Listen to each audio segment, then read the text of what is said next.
looking for that and I was thinking, I have no idea how long I have. Colin, we have an hour online together, but you don't have to do the whole talk. I'm sure there's going to be some questions. So Yeah, talk for yeah, as no, long as that's easy. That's easy. okay, there we go. That's always easy. So, welcome Um, everybody to Global Intelligent Updates. We're excited to have Mr. Colin Kennedy with us today. And I do have to share a photo I had to go and find. I couldn't remember if I had a photo of all of us lying next to the pool, but I did find this picture of us in Bali. So it was my great privilege to meet Colin a couple of years ago in Bali, and we spent a lot of time on this huge lounger next to the pool, having lots yes, of laughter, lots of it was chat, a lot of fun. lots of deep conversations. Yeah, Um, so anybody wanting to go to Bali, it's a real good, exciting moment. they're good Um, times, aren't they? Absolutely. So it's really exciting to have Colin here. When we were in Bali, we spoke a little bit about what Colin did, and it was really exciting to hear some of his background. So you're going to have to correct me if I'm wrong, Colin. Colin comes from Durban, which is part of South Africa. So he's actually one of our boykies, which is really exciting, but has been living in New Zealand for 20 years or more.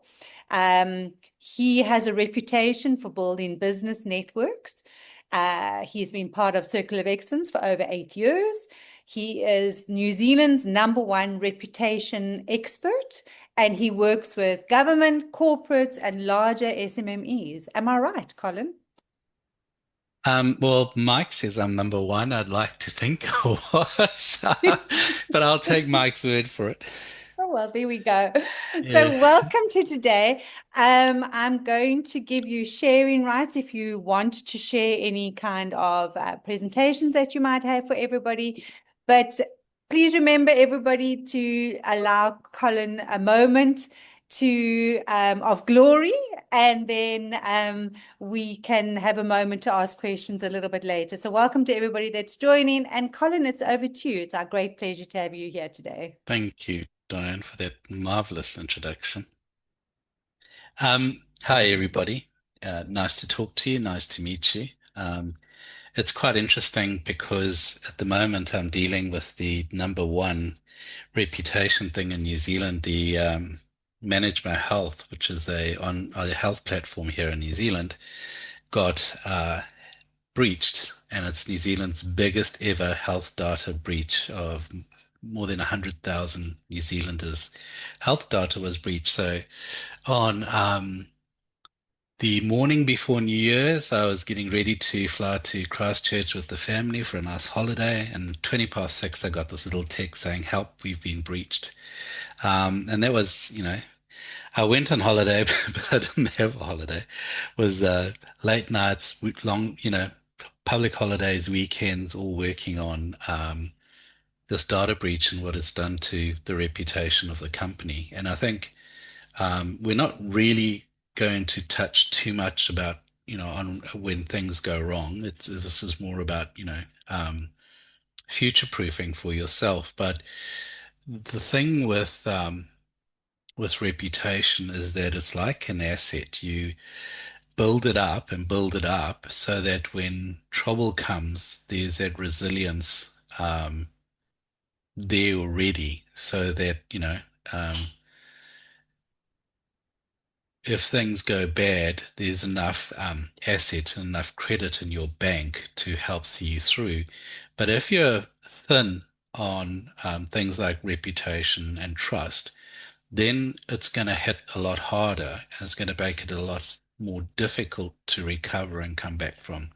Most people, I think, speak for all of us, we're not really going to face, something of the epic scale of the Manage My Health hack. But I was also dealing with another client in a small town where they had an employee who left, or they kind of asked to leave, and then this person started bad mouthing them to their clients, to competitors, and one of the competitors joined in, and they were just a retail store, selling curtains and fittings and stuff.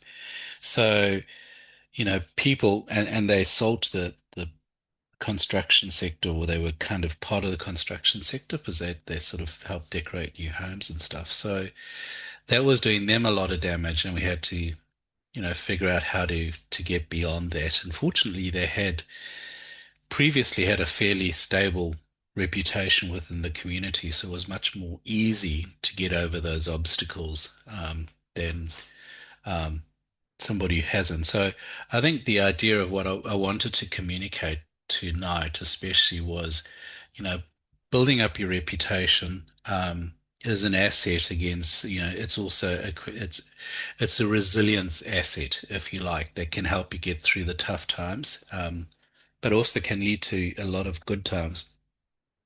So let me just start the slideshow because I'm not sure you're seeing the slide, the play from current slide. There we go. How's that looking? Is that clear, full of the screen and everything? We can All all good. see it. Presenters mode, Colin. Just if you want to share the other one or the other one, whatever you prefer. Let's see. So have we got? Oh, so it's not showing the full screen. Oh, I see what. Yeah, let me just have a look. You must swap Up your on the mirror left, around. it says swap displays. Maybe that's it. Go down to those three dots, the just above your arrow. Use this little circle with three dots. Oh, yes. Yeah. Hit. Oh, it should have presenter view in there. Use Oh, slideshow. I can do that. I can go here and go presenter view. Does that help? No, you must opposite it. It must opposite mirror. Yeah. So Oh, Got it. where it okay. says at the top of it says swap displays, you Display. must click on Yeah. swap displays. Yeah. All in those three dots.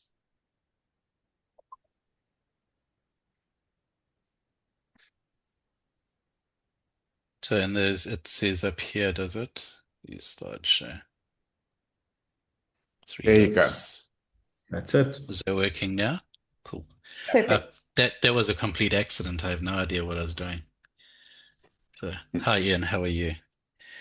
Good in you. I'm good, thank you. Probably the most important thing is that we used to talk about reputation, and you're welcome to hop in at any time, is being as what people said about you and what people thought about you and how they recommended you. And I think, could I suggest that in this day and age, people are thinking less and relying on things like AI to do their thinking for them. So your digital footprint, your online reputation is now far more important than it's ever been, because your reputation isn't being particularly shaped by what your customers think and what people say about you. It's actually being shaped by machines. So machines are quite dispassionate in what they say about you and what they think. They look at the whole picture, synthesize it, and present your reputation. And more people, as we know, are searching AI. But it's not just AI; it's machines that control your reputation right throughout. So it's no longer what people say about you. It's Google, it's ChatGPT, it's Copilot, it's all of those things. And fortunately, it also gives us an opportunity to build our reputation up as an asset. What people think about you, how they find you, whether they choose you over somebody else. All of this refers to, is all part of your reputation. So it's a really important business asset that can work for you or against you. So reputation isn't what people say about you either, it's evidence. We need evidence. It's not image, it's not logos, it's evidence. So people trust what they can verify. AI goes and it looks across a broad spectrum of information about you, not just your website, and compiles this composite of who you are. And there are factors of trust that have, or sort of, factors that have more trust and contribute more to your reputation than others. wildly putting stuff on LinkedIn or sharing Instagram photos or having thoughts on LinkedIn actually have very little value when it comes to shaping perception out there. So the first thing is third-party validation, and that's media coverage. It is actually really important because it's third-party evidence. It's what other people are saying about you, and journalists, for all our dislike and distrust of them, they still actually rate quite high on the authority scale in terms of what shaping what public opinion is and what people think. The public nowadays is also a lot more skeptical. They research before they speak. They compare. They do still ask their peers. A lot of them ask AI, but they particularly look for proof. And your reputation, as I was sort of saying, it's like an asset. So think about um, Google reviews, for example, or if you have here in New Zealand, we have a Trade Me where people trade between themselves and they can give each other ratings and that sort of thing. So who here, if you look at somebody's profile and you're sort of thinking about buying something from them, and there are 25 positive reviews and 2 negative reviews, who are you going to give the weight to? You're going to trust the 25 because the evidence is overwhelmingly on the side of the positive, and everybody knows there's a few nutcases out there who, you will never be loved by anybody, and I think that's important. If you try to be everything to everybody, you end up being nobody to anybody, and so you need to find your core audience, the people who you want to be your fans, and go after them. I mean, if you think about the tobacco companies, their reputation's pretty much trash. Even people who do PR or reputation work for them end up, sort of ostracized. But they don't care. They're still making money. They're still making profit because they have their group of hardened fans. And not to take lessons from the tobacco industry, but the point out of that is that you have to cultivate your audience. You have to cultivate your fans who will be prepared to back you and speak about you and spread more word online. So the way you construct your reputation is media coverage. Case studies are particularly important because, as we said earlier, that people are looking for evidence and they want an AI, and people want third-party opinions about what you say. Saying things like, you know, uh, Diane's this brilliant and amazing superwoman, and then giving the little signature AG, whoever AG is much less credible than if the review or the testimonial or the case study says, Ian Hatton, for example. So having the person's name there is really important. So again, it's about evidence. Somebody goes into a court of law, they're anonymous, they're unnamed, the jury gives them less credibility than somebody they can see and hear and put a face on. You have also sort of AI has learned a lot of what it knows from media. So a lot of its writing mimics editorial style and that sort of thing. So it also takes, and so does Google. So it's not just AI. Takes a lot of its thinking from things that mimic editorial or media coverage. So quoting somebody, open and closing quotes, that sort of thing, naming real people, providing evidence is really important when it comes to your reputation, because while your machine is deciding what's what, while a machine is deciding who you are and what you are, it takes its cue from these authority sources, if you like. So things like awards, associations, peer recognition, all really important in doing that. And obviously something we'll talk about now is clear positioning, and that's having a consistent message that's easy to recall and repeat. In the communications and PR industry, I did some work some years ago now with with a woman who is a well-known hockey player here in New Zealand. She's a Black Sticks player. She was the wife of, or is Mandy, here's her name, Mandy Barker. She's the wife of Team New Zealand, which is a yachting syndicate's husband. Her husband's a captain. And she, we had her representing a line of organic baby foods. And one of the jobs we had to do is we gave her three or four key messages. And she was contracted and hired to repeat those key messages at every opportunity. When she was talking to mums, when she was on TV, when she was on the radio, she was required to roll out one of those key messages. And so that helps with your, clear and consistent positioning. If you look at the politics here, and I can refer to is one of the prime ministers here, Helen Clark, had a pretty, should I say, tempestuous interview with somebody called John Campbell. He was a broadcasting journalist here in New Zealand. She later referred to him as a little prick. So they loved each other a lot.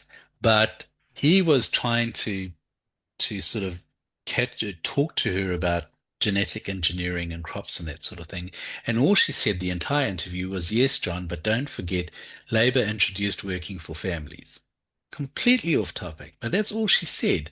And so everybody came away from that interview thinking Labour introduced, working for families, and they completely disregarded the whole conversation around genetic engineering and that sort of thing.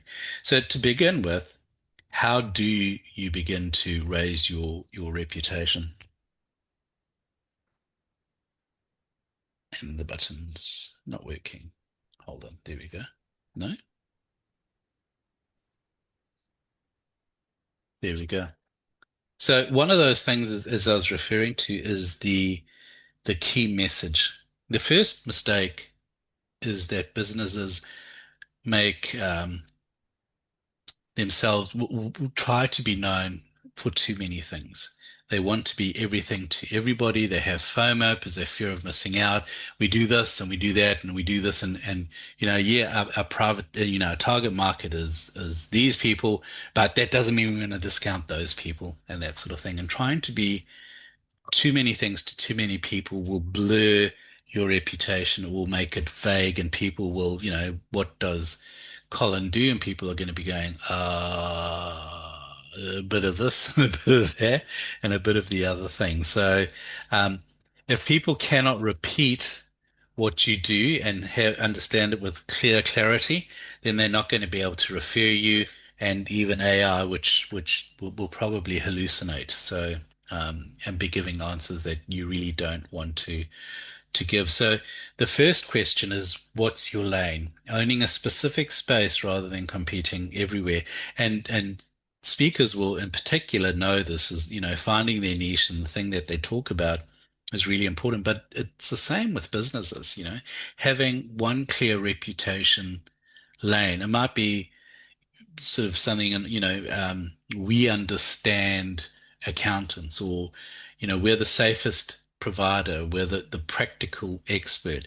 The Volvo brand became known, and I don't really like to refer to well-known brands because a lot of people, I guess, would struggle to relate to Volvo, but it's still a good example as they became, their reputation is for safety, for safe cars.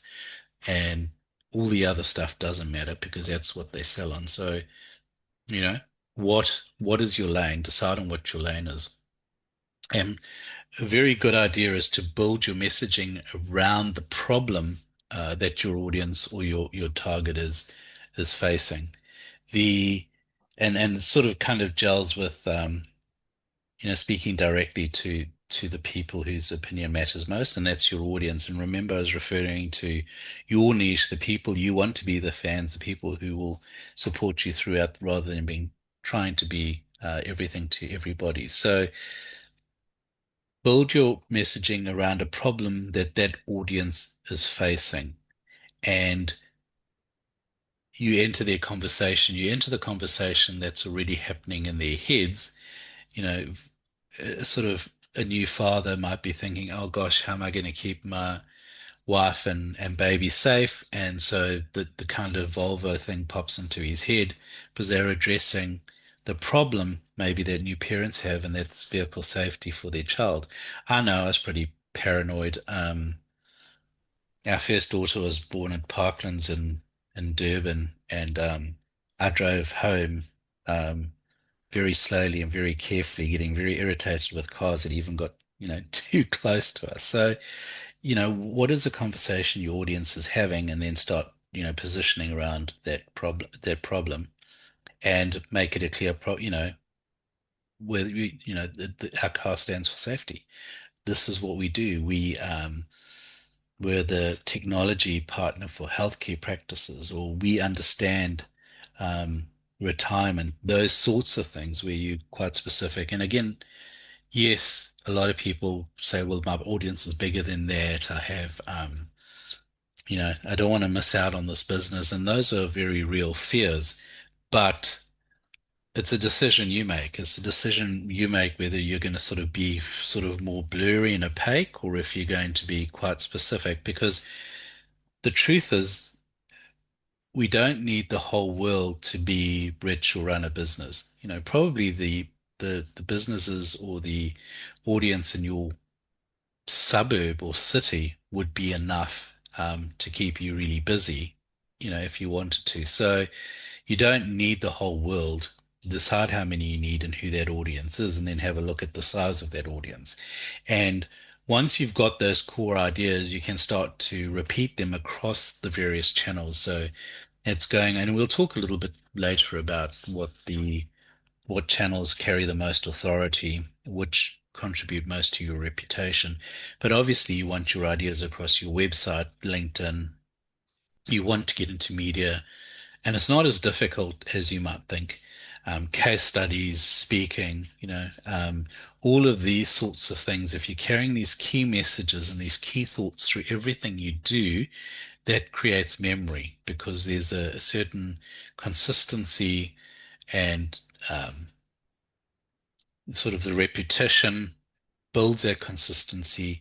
It's something people remember, it becomes memorable. And so these parts start to fit together because consistency creates memory and it also creates trust. Is that sort of, clear as mud? Hmm. It's very strange. Not responding. There we go. The thing is, as I sort of said to you earlier, evidence, evidence, evidence, and you have to grow the evidence by publishing proof or having other people publish proof of the position you've decided to take. You can tell the market you're good, or you can show them you're good. And in fiction writing, and I sort of dabble in that area, there's a rule that says show, don't tell. And so many businesses and people and speakers make the mistake of going, great customer service, our quality is second to none, and blah, blah, blah, blah. No, nobody is going to believe that. You need to prove that what you're saying is true. I'm not saying avoid generic content. It has its place. But if we get too caught up in the generic stuff, like sort of a thought pops into our head, so we go and share it on LinkedIn, or a thought pops in our head, so we write a blog. Ask yourself, is this consistent with the reputation I'm trying to build or not? And very often they're just thoughts that we can share, and some of them might be insightful, but they're still generic to what you're actually trying to achieve.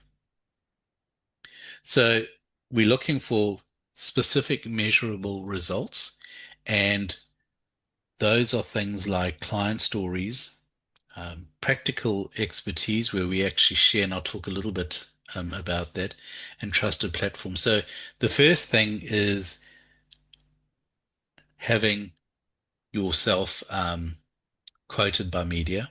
It's having yourself quoted by other people in authority. It's things like the LinkedIn endorsements. All of those actually pay as well. AI, for example, will go and look at third-party review sites. So here in New Zealand, we have a website called No Cowboys, and that means, this is where tradies, plumbers, electricians, that sort of thing get listed, and people post opinions and testimonials and all of them, about them. And that carries massive authority with people. So publish, get your name out, get yourself talked about by real clients as well as third parties. The other thing is to become useful before you become promotional. So being able to educate and offer value through your conversations is extremely important, because it kind of invokes that feeling of reciprocity, of appreciation, and people thinking, well, she wasn't trying to sell me something, she's trying to teach me something, and I appreciate that. And that builds reputation. It's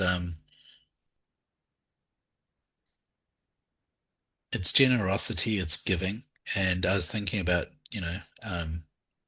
what somebody was saying in terms of, and I didn't agree with them, and they were sort of saying it was give, give, one punch. And so there's that book going out about, the 1, 2, 3 punch combination, which is give, give, give, and then punch. And that's just nonsense. You don't give, give, give, and then strike with, here's the offer. It has to be far more giving than going into the offer. You share what you do within the experience of helping people, educating them, and this builds you up, as any speaker will know, as Diane will tell you. You know, that builds authority faster than anything else, is when you're able to share expertise with people. There is also real importance in making stuff shareable or important, being able to say something insightful. So storytelling, if you can do it, is really useful. Talking about real life experiences, so long as it fits within the context of your reputation and what you're trying to actually get across. I think one of the lessons from this is say to yourself, well, I have to be ubiquitous. I have to be everywhere. My digital footprint needs to be touching every facet of where my audience is. How can I do that? And how can I do that without being a pain in the butt? So instead of just promotions everywhere, it's, help and advice and education, everywhere, as well as, people talking about you is really, really important. So ubiquity is the sort of end point, because ubiquity is the foundation of what your reputation is. When something goes well, put it this way, let's look at Google as an example. So I don't know how many people know about site authority that Google uses. Every website in the world has an authority rating given to it by Google. So a lot of businesses are sort of 1, 2, 3, 4, 5. Some businesses are fortunate to get to 20 in the authority rating. This is out of 100, by the way. Some businesses may even get to 30, which is brilliant. But when you come to high authority, you're talking things like Amazon, Wikipedia, the New York Times, your national, the Sunday Times. These carry an authority of 80, 90, 100. So when somebody is searching for information about something, Google and also AI will go to the highest authority sources and put them first in your search results. So you're searching somebody and there's been bad publicity about them in the paper or in the media, it's going to pop up first, unless you find a way to bury that with other high authority sites. So everything works off authority and how much authority AI or Google credit that platform with. Things like LinkedIn enjoy, really good authority as well. So there's a place if you're going to establish a presence on LinkedIn, do it and do it really, really well. Is that making sense? Am I going too fast or am I confusing everybody? No? Thumbs That's up. good. Looks good. Sounds good. Can I ask a question here or later? Sure. No, you can ask now. That's all fine. So what do I do in my case? I'm an executive coach. I do have many case studies. I can't use the names because I can't breach the confidentiality. So I can talk about the sector and the position, but I don't know. What do you suggest, please? I sort of have the same issue because I deal with people who have been in the poo and they don't particularly want their names mentioned as well. And Yeah. yeah, that is a challenge. And I'm not sort of saying being able to use an initials of somebody is bad. If you can't use the full name or the full company, then you're going to have to resort to, I would say, describing them. CEO of a multinational conglomerate. Okay, And perfect. you might even want to say their, name withheld for confidentiality reasons or whatever it is. Explain it so that people know, well, she didn't just pull this out of her thumb. Yeah, There's a reason why this person doesn't know, or can't be named, if perfect. that Thank makes you very sense. much. Yeah, absolutely. Thank you.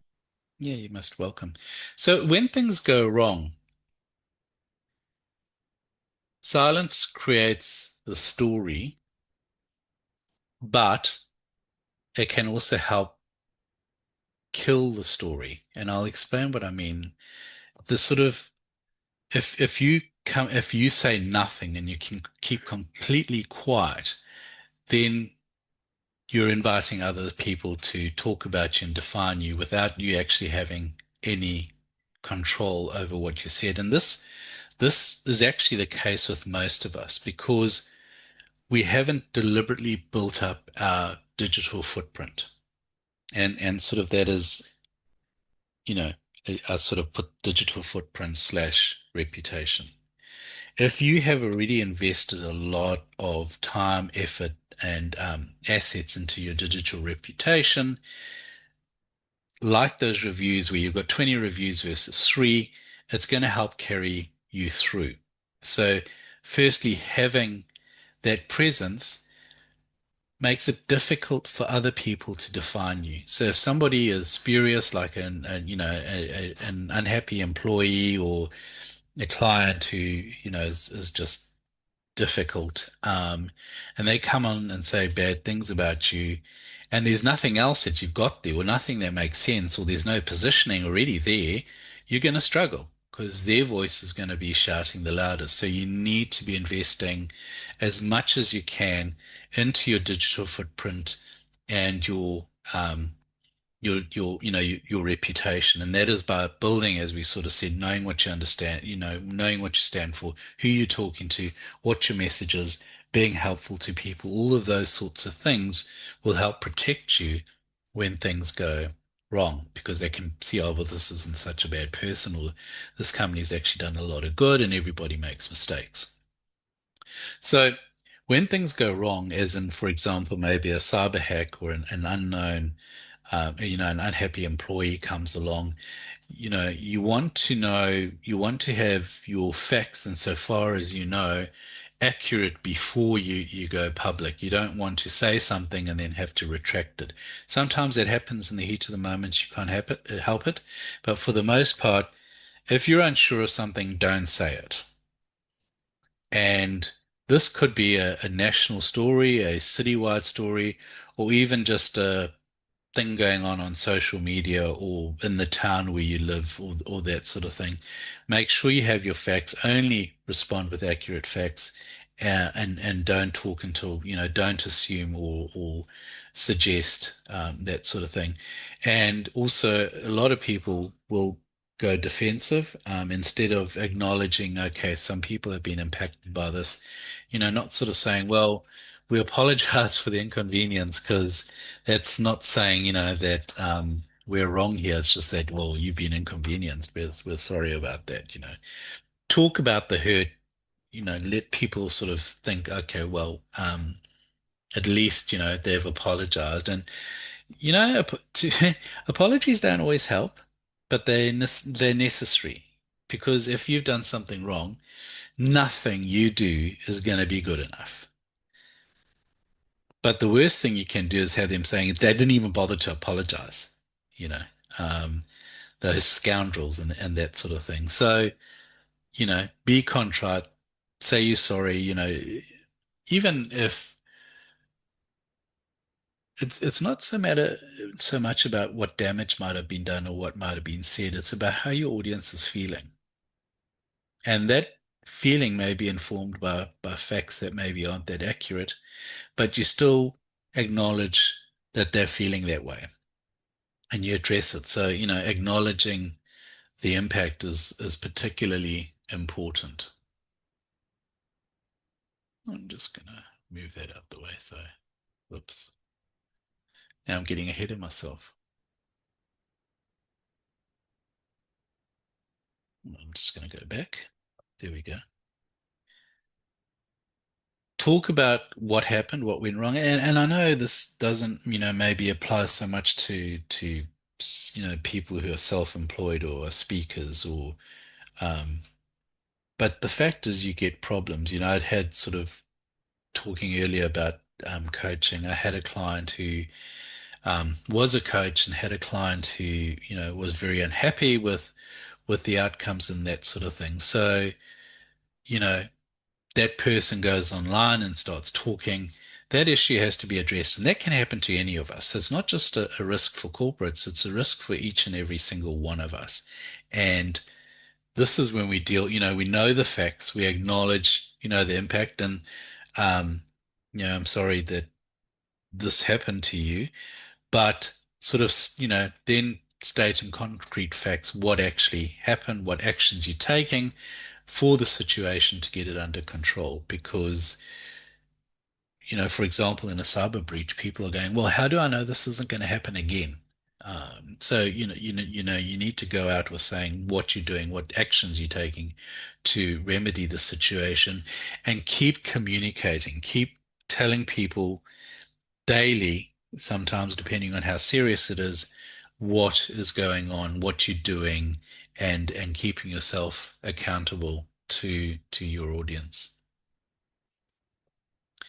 When it comes to, repairing reputation, and in some ways, if you already don't have quite a solid footprint or digital footprint, you will struggle more because you haven't invested in that trust asset. So it's going to find itself quite thin on the ground. So the first thing is to stabilize the situation, and that is to stop the bleeding. So, for example, where I look at the small town where these rumors were going around and everybody was thinking they were going to shut down, they got on the telephone to their clients, to their suppliers, and reassured them that these were just rumors and that they weren't true. And, even their newsletter, they put together a newsletter. But what we did was the rumors were that they were going under and that they were going insolvent. So what we did is we ran ads for new staff. They needed new staff. So suddenly the town started seeing these ads for the fact that they were recruiting. So they can't be going insolvent if they're recruiting. So those are tactics to stabilize and communicate.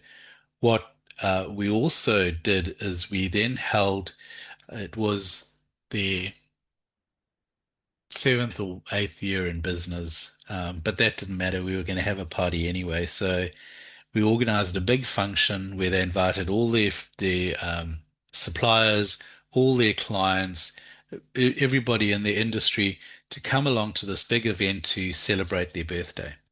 And there they were able to correct and address, any misunderstandings. And they didn't say, rumors and, we're addressing rumors. They didn't give those rumors any credibility by referencing them. What they did do was say, we're recruiting people, we're growing the business, we've just won an award for this sort of thing. So all they did was talk about the good news, not the negative stuff around them. So that completely dispelled what people would be thinking of. It completely dispelled the nerves and the worries that those people had. And it becomes much more easy to rebuild trust. So it doesn't mean, they've done all this work and now they'd kind of won, they got over the hump, and now they could just go quiet. No, they had to then maintain quite a strong presence. Otherwise, people would begin to think, well, was that just a knee-jerk reaction to what was going on? Why have they gone so quiet? That sort of thing. That little niggle at the back of somebody's head sometimes. So continue communicating, publishing proof of change, visible, verifiable. It might be case studies, it might be awards you won, it might be introducing, as we did, the new employees with their photos and their profiles and what they're, looking to do. Started putting out a newsletter every month to the market so that that presence was consistent and it was there. And being able to talk, about awards and stuff showed that, they had real validation and that was working very well for them. Hope that makes sense. One of the things, a lot of people are, and I know you're sort of hearing a lot about AI and the impact it's having, but the reality is that it is here, that it is having an impact. And as I was saying earlier, I think people are thinking less. I don't have any science or research or evidence for that, but it's just my impression that it's now easy to go to AI and ask it instead of, even Google searching now it's too tedious, darling. It's just too tedious. So they can go to AI and say, who do you recommend? And they're sort of, I've seen a few people do it and they're delighted with the results. Look at this. So how do you, how do you build reputation and presence and get recommended in this day of AI? It's kind of a lot more democratic in a way because the people who were on page one of Google search had money, they had time, they had teams. So they had these huge advantages over smaller businesses and over people who, are self-employed because not everybody can shell out, thousands of dollars or rands every month to keep themselves up in the Google rankings. AI really doesn't bother too much about that. It goes and it synthesizes the whole digital footprint of suppliers. So it looks at those high authority things. You know, number one, right at the top, and I think I'm probably running ahead of a slide here. Yeah, let's go there. So right at the top, number one is media. Media has credibility because it's third-party endorsement. It's established as the sort of fourth estate, I guess, and the websites themselves, the news has, high credibility and it has high authority. So any media organization you're looking at is a sort of 70, 80, 90, 100 authority. So it's really important, but mostly it's important because it's what a third party is saying about you. And it's not hard. I've got lots of clients where, from coaches to law firms to electricity companies, small businesses, but you can get them into the media by offering insights into something that is particularly topical. So, for example, I had a business coach client, and they wanted to get some media, and at the time, sort of looking through and being aware of what was going on, I realized that we have this road in Auckland which is called K Road or Karangapi Road. Um, Excuse my pronunciation. It's a big road, but what happened is council closed a huge chunk of it in order to build a busway through. And that left all the businesses in the street struggling because suddenly there was no foot traffic. So I went to the business coach accounting firm and I said, this is the problem. It's getting media at the moment because people are complaining, but that's all they're doing is, the business, the council's killing our businesses and that sort of thing. And they said, well, so I said, well, what do you do in that situation? So they said, well, the first thing is, a lot of these are food outlets. Get an iPad and go to office buildings, door to door, knock and take orders on your iPad, and then you can, go back to your shop, do the orders, and take them to your customers. That's, a really valuable way to survive. And so we wrote an article, a press release, talking about, what happens when council throws your business under the bus. I particularly enjoyed that one. I came up with it, by the way, but that got, that got New Zealand Herald coverage. It got TV coverage. It got radio coverage because it added value. It offered value. You had a story where a sort of financial company tried to leverage more news as a way to promote themselves, and they said, "Oh, mid-market companies don't win government business." And then you had a bunch of mid-market companies who were obviously their clients saying, "We don't win any business," and that was the story. And it was, and media will run that kind of controversy, but it served nobody. It added no value to anybody. And what they should have instead said is, mid-market companies don't win government business, but this is how you do it. Well, here is a company that has, and this is the example that they use, so that you're adding value. Media anywhere in the world is always going to be interesting or interested in if you can take something that's topical, that's newsworthy, that's relevant, and put your own spin on it, so long as you're educating. Don't try to be promotional. The fact is you're achieving a lot by getting into that media, by being quoted, and AI is going to pick you up in that way. Obviously, your website is critically important because AI will look at it, but it will also look for authority signals. It will look for case studies. And I'm talking lengthy case studies. I'm not sort of talking 3 or 4 paragraphs. I'm talking 5, 6, 700, 1,000 words. Interview your client. Write the case study. Use quotation marks. You can get an AI, put the transcription of the interview or the conversation you had with them, tell it to direct quote, write this as a news story. It can do that for you and start using those as case studies, following, and you can Google what a good case study formula is. It's usually, what the problem is, why the problem exists, how do you solve it? That sort of thing. It's all quite straightforward. Again, LinkedIn, really powerful, but it's about education. It's about being valuable and relevant. Those endorsements are important, just as your reviews are important. And that's not just on Google. It's also on, as I said earlier, industry platforms like No Cowboys, for example. And as we sort of said, as I said earlier, case studies, appearances on podcasts, webinars, those are always useful, especially if you're getting them, published on Apple and that sort of thing. It's quite useful. So look at how many channels you can get your presence into, get your message into, but keep it as a consistent message, as we sort of said in the beginning. Keep it consistent. Make sure it's backed by evidence.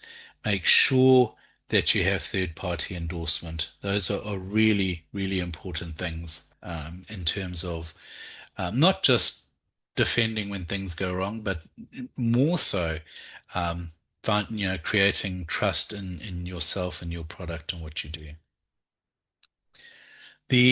I sort of referred earlier to not just any content, but specific types of content which AI pays attention to. And that is, it starts with right at the top of the AI tier is independent media. So AI is first going to go and look at what the media is saying about you. Then it wants industry validation. It wants to know what awards you've won, what accreditations you have. Accreditation is really important. Um, and sort of what reviews have been done about you on third-party sites and all of that. Then you get into the own proof, and that's your case studies, that's your testimonials, that's the stories about what you might have done and what your presence is achieving. Your community presence on social media. So that is, speaking slots. It's talking to your local Rotary. It might be volunteering, that sort of thing.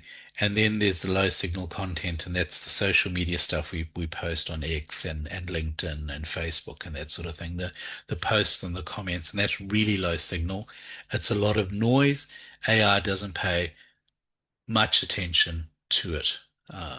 So, and most organizations, as I'm saying there, will put all the effort into those tiers 4 and 5 and ignore the most important ones. So your sort of 30-day reputation audit to sort of wrap up is that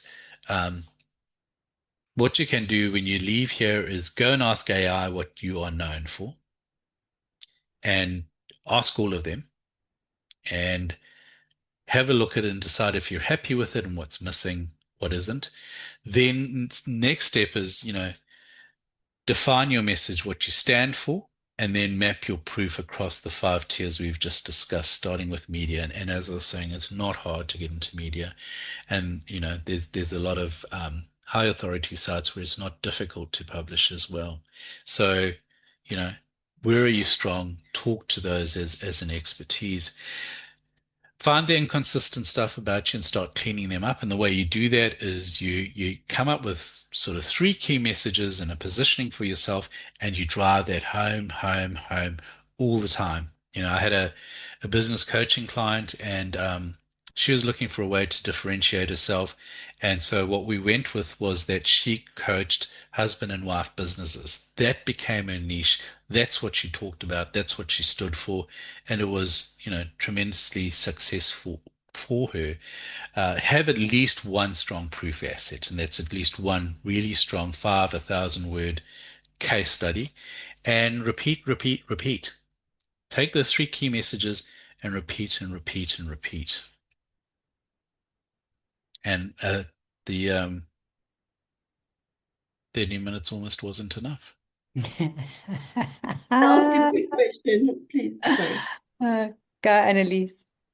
And I just want to ask this 1,000 word case study, where would it be best to put it? You can put it across a number. I haven't stopped sharing because I'm trying to look for your faces, and I'm like, where have they gone? They all just disappeared. Your website for certain, that's really important. Look to put it on LinkedIn and any other known website. So there's some websites, like one's called medium.com. I don't know if anybody's heard of that. Really high authority. It's a blog site, so you can go and set up a profile there and publish all of these things on Medium. It's got good authority. And what I would also do is I would look to see if you can get third parties to publish your blog that it might be relevant to. So maybe you've got a client who works in the shipping industry. So, you can go and sort of talk to that client either, or to a trade media in that sort of thing, and say, you don't even have to name the company or whatever. These are the things that shipping company, I work with shipping companies, and these are the things they need to watch out for. So there are those sites. Do a Google, sort of see, where can I publish my content, and then go from there. And that's something I didn't mention. Media also, is also trade and industry media. If your audience is plumbers, by all means, even if your audience isn't really plumbers, but you can get a story into the Plumbers Journal, go for it, as long as you make it obviously relevant to plumbers. Awesome. Thank you, Colin. Annalise, just for South Africa, there's a thing called media alerts that you can go and register on. And every morning at 10 o'clock, you get a message from them to tell you what the editors are looking for. That way you build up your editor database as well. And you do a once a month new article share to a whole group of editors. I Just see so that, Diane's also asked a question. How yes, do you there's, find our Google authority? go for it, Colin. So that would be Google authority would be, and hi Diane, nice to see you again. Your Google authority is a website related thing. So if you just Google, measure my website authority or that sort of thing, you will have services. I think SEMrush is one of them that offers that. You can go and post the website address into there, and they will give you an authority rating for that website and tell you why it's that authority. You don't just have to do it with your own. You can do it with anybody's website, and it'll tell you what authority their website is as well. So yeah, Andrea, it is sort of they can be very, very biased and very skewed, and so that's why you need to control the narrative. It's very difficult to differentiate between what is real and what is fake, particularly in the world we're living in. But I think it's having your key messages and persistently pursuing those key messages. So we had the example with the Prime Minister Helen Clark and John Campbell, and he was going at her on a negative thing, and she was coming back with her key message. And so if you ever get into trouble with the media, don't try and respond to them and all of their questions. You prepare one statement, 2 or 3 paragraphs, and you stick with that statement come hell or high water. Every time they want comment or whatever it is, you give them that statement, even if you've given it to them 5 times before, because that's all they have to publish, so they will publish it. So repetition will work in your favor because I keep on having to say what you've been saying. So yeah, one way to break through the bias is consistency and repetition. Yaniv has a comment on as well. AI gives you credit each time it takes your content with a question mark. And then Can I elaborate? Can I elaborate my question? So I publish a lot of content. First of all, Colin, thank you very much. Great presentation. I learned a lot and I wrote a lot. So Thanks, Yaniv. I publish a lot of content online about sales, marketing, etc. And I know that people ask, let's say, write me a landing page about sales or something like that. So they also take from my content. Each time they recommend me because the client knows that they took it from me, or they just took for several sources and it's without names. How does it work? About I'm talking about copyright. They're getting better at it, but look, let's be frank. AI steals. It steals left, right, and center. And more though, it is beginning, especially if you're in a credible, so if you get some media or you get an article or whatever it is, it's far more likely to quote you when you're in a high authority medium. If you're in a low authority medium, it is much more difficult. But they are getting better and improving that. They're taking a lot of flack for the fact that they're stealing. So they're beginning to have to give accreditation and that sort of thing. But I think we're a little bit away from that yet. So if you want to be quoted in AI, get yourself into high authority mediums. Can I quickly ask something? Sure. I would like to know, good morning, everybody. Thank you so much for having me. Colin, I would like to know if a person's career sort of in transition, what would you suggest? What is the best strategy to migrate? Because I've been in private practice for 25 years. I'm going into training and development, busy with accreditation manuals, the whole project on its own.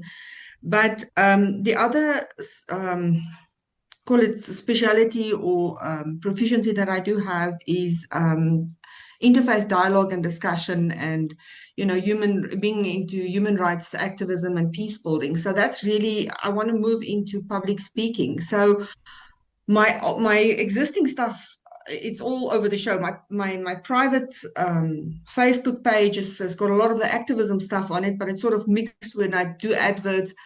with regards to my private practice, and I do have a business page for my private practice, but the following on the personal page is a lot bigger than on the business page.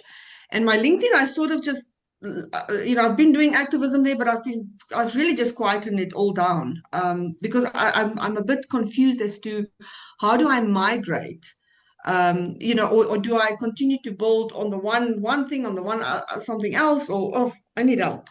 I'm lost. What is your practice?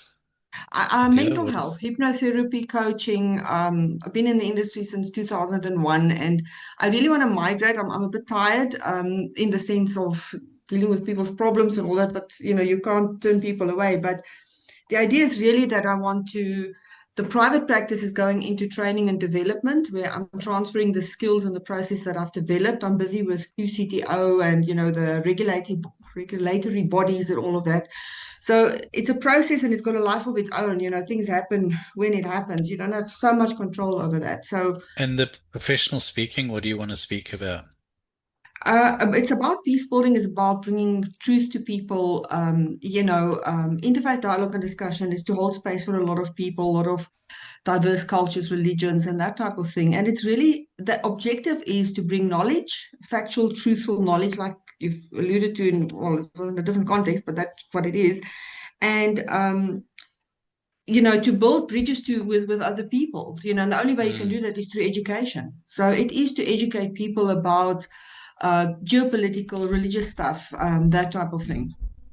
So 3 things come to mind. One is if there is any, and you might not want to do this at all, and that's fine. Is there any, synergy between mental health and activism, and how, the things you're fighting for would affect maybe public health or mental health or something. The other one is do a search of yourself and find out what you're known for and how extensive that foundation of what you're known for is. And then you'll be able to know, okay, I want to shift the narrative now to this. And so you have to literally begin building the house again. And that's fine, because most people, you're going to find that your digital footprint and what you do maybe isn't that big. Have a look and do some research there. I can't assume, but it's quite simply you have to, you can overcome it with consistency, with key messages about being sure who your audience is, because where you are now, you're talking to one audience here, but where you want to go might be another audience. So you start building for that audience that you really want to aim for. If you can bridge the two between mental health and interfaith and free, that sort of thing, because let's face it, conflict causes mental health issues. Yeah, so that allows you to transition, more smoothly into the one area. But do an AI search of yourself across all the AIs you can find and see what it tells you. And then that, you can start sort of saying, well, that's wrong, that's inaccurate, that's right. I want to build more on this. Where's it coming from? And then you can use that as your foundation.